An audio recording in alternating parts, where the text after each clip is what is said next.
You trained as a SWAT member, bombing instructor, police training instructor, and received training at the FBI's Executive Development Institution. Could you tell us about this training? Well, obviously it means I'm restless, so I do a lot of things, but those were things that, some many things that you talked about, such as SWAT and so forth. I came in the FBI after being in the military for 10 years as an infantry officer, so those things sort of came natural to me to become involved in SWAT, to get involved in the bombing program and so forth. The Executive Development Institute was a part of our management series once I became a manager in the FBI, and that's a course of study that's put on by the FBI and use of a lot of outside instructors, lecturers, and so forth to better prepare you to be a manager in the FBI.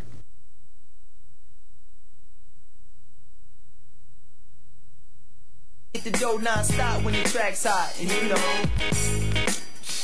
what? Now what? Now what? I ain't even gonna rhyme no more. Y'all get the picture.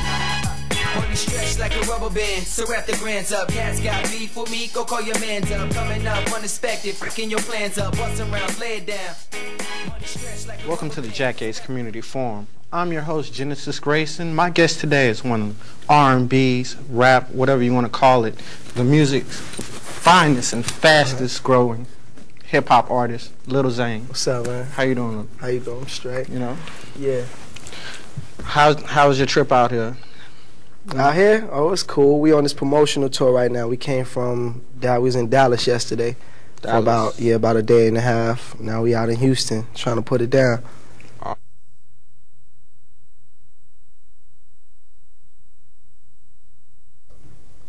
Your lyrics and most artists' lyrics reflect real-life events. How do you expect people to react to them? And what audience is your music directed towards? Well, as far as the reaction, I mean, it's our real-life situation, so those who can relate will relate. And as far as who it'll reach, I'm just into making music, good music, so it's for whoever can appreciate it. Of all the great songs on your album, was any of them written by you? All of them. Yeah. Which song on the album do you like best, and which one is special to you? The title track, The Skinny. Because the skinny means the info, the scoop, the 411. That's the album title and also the title track. So,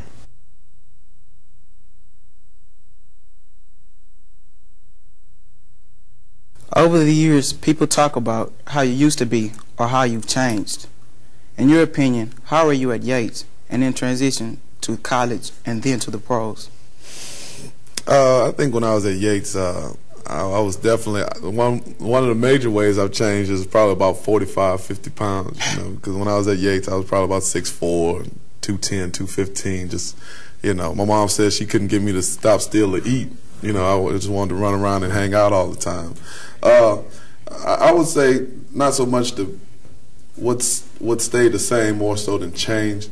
I think the work habits and the work ethics. I think coming up through the system at Yates, being surrounded by good teachers and coaches, showing me, you know, that leadership, what it would take to go to the next level, and not just hearing them but listening to them, taking that good advice. I think that's what's helped me more immensely to the success I've had, more so than anything else.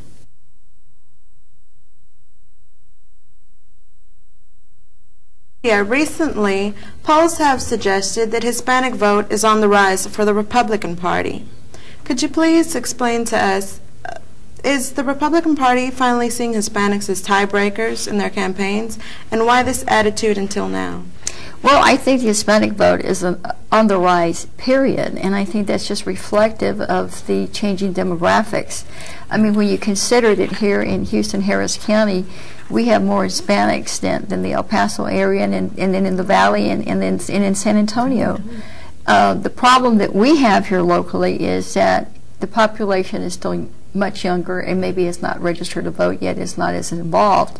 But I think everyone has taken note. I mean, I remember when President Clinton came to visit Houston and went to the Magnolia Multi-Service Center, when we met with him privately before that session, and I spoke to him about the census and the data that we have. and you consider that Houston has one of the largest Hispanic populations in this country.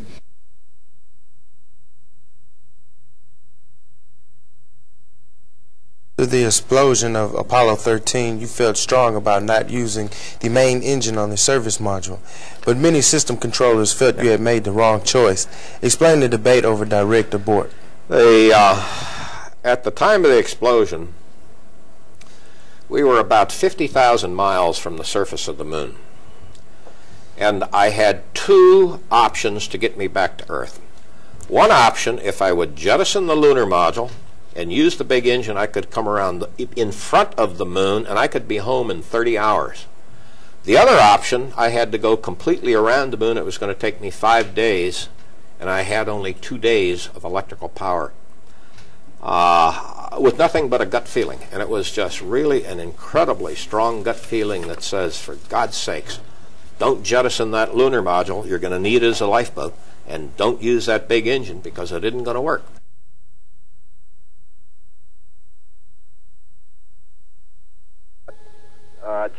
Failure is not an option is a bold and inspiring statement made famous by one of NASA's most prominent figures, Gene Kranz. You have to establish a frame of mind that is absolutely positive, one that cannot be defeated.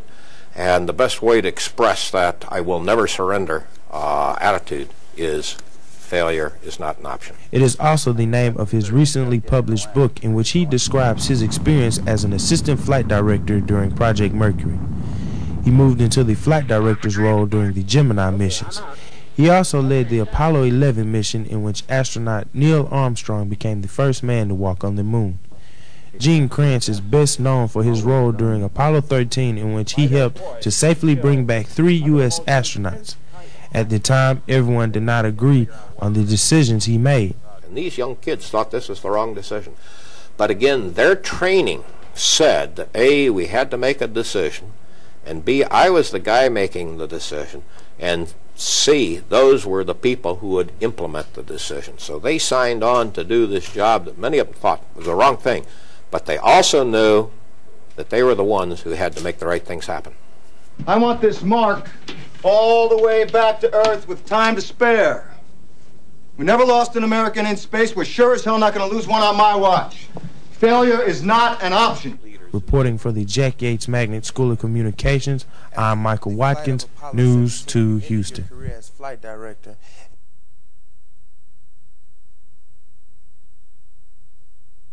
I'd like to share with you a few thoughts that might be helpful to you as you set about to be the best that you can be.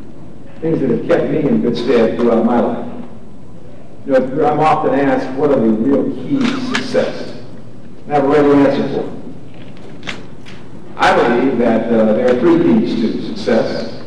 And they are 1, preparation, 2, preparation, 3, preparation. You can't prepare enough. Education is the key. And you've heard that many times, haven't you? But education really is the key.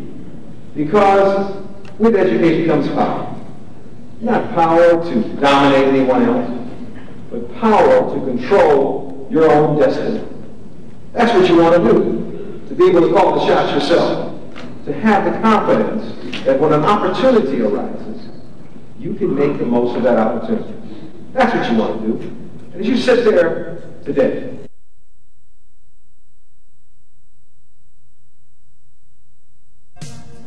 welcome to the world of media at the Jack Yates Magnet School of Communications. In 1998, we'll celebrate 2 successful decades of preparing young people for the world of journalism. Known as a school within a school, the Jack Yates Magnet School of Communications has 4 major areas of interest. They include radio, television, photography, newspaper, and advertising design. The photography department has really put Yates in the spotlight with its incredible talent. For the 2nd year in a row, the students have had their pictures displayed at an exhibit in the Museum of Fine Arts. They've also appeared on all of Houston's major television stations and even some of the local radio stations. The artistic creativity seen in their work is absolutely phenomenal. In the drafting department, students learn the art of advertising design.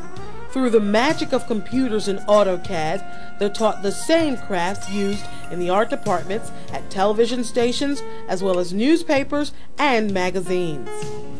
The Lions World Press is a newspaper which has won numerous journalism awards, both in the city and throughout the state. Dedicated to revealing important issues concerning the student body, the Lions World Press remains on the cutting edge of journalism. And speaking of being on the cutting edge, let's not forget about the students in the Media Technology Department. As the only school in the city of Houston with television and radio studios, the students learn how to edit, shoot video, and even operate a radio board. They're involved in a number of citywide projects, and they're also placed in radio and television internships. Now, what's especially unique about this program are the teachers, all of whom have worked in the media. Yates also has advanced placement and honors courses. Of course, along with the Magnet School of Communications, there are lots of fun things to enjoy at the school, like the top-ranked football team, the high-stepping marching band, and other great organizations. So if you're interested in joining the land of the Lions, call the Jack Yates Magnet School of Communications at 749-8840.